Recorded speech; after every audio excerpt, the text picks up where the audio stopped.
I'm Jim Chatters. I'm the principal investigator on the Granite Falls Alternate Route Archaeological Data Recovery Project.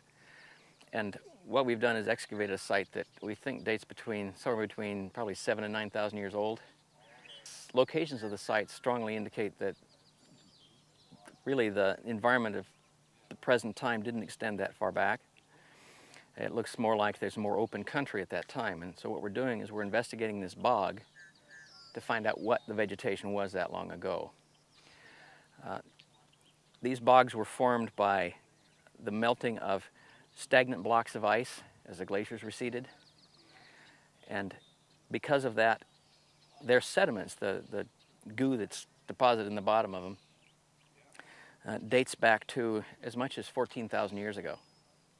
So that this peat has built up over that 14,000 year span. Now, pollen collects in that peat deposit, and because the peat is somewhat acidic, it's sort of in a pickled environment, so it's preserved here. So we're coring this site to get a sequence of plant pollen to then reconstruct what the vegetation was like at the time our people were living at the sites we excavated. And the way that's done is we take and push these tubes into the soil, or into the sediment here, and extract them in measured sequences. And then we'll go back and do a series of analyses on the sediment that we removed. There we go, that's the tension we want. All right, down you go. All right, hammer it. Yeah.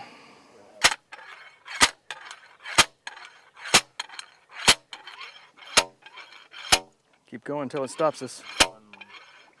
That's it, right there. Up we go, up we go. There we go. Good girl. Lungs on it.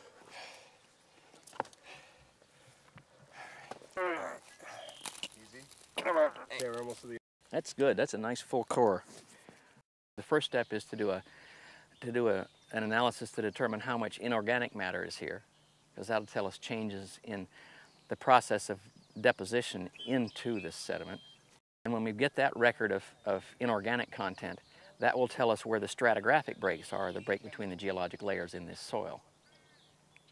When we get that, then we'll radiocarbon date those breaks in sediment sequence, determine the age of the deposits. We'll send it in and have it extracted. We'll have the pollen extracted from it by a very complex, nasty chemical process. Then that pollen will come back and I'll identify it. And we'll use that plant pollen, or the different concentrations of pollen from different species, to reconstruct what the forest was like or what the landscape was vegetated by.